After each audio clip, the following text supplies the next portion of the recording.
Number 59.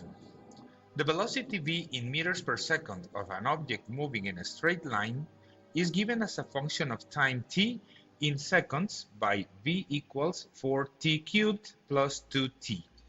The total distance the object travels between time equals 1 second and time equals 2 seconds is, well, once again, if the velocity is not linear, the acceleration is not constant, and we are reduced to calculus methods to solve this.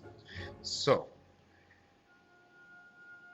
the derivative of position relative to time is equal to the velocity 4t cubed plus 2t.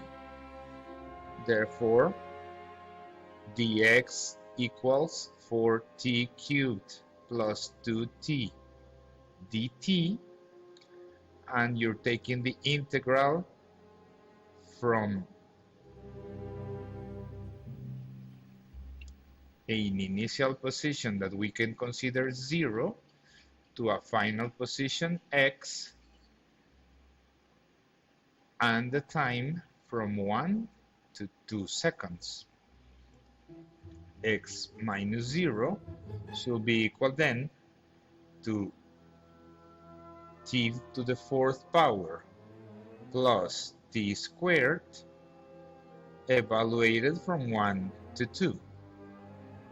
This displacement then is equal to 16 plus 4 minus 1 plus 1, and so this is equal to 18 meters, and that is of course option B.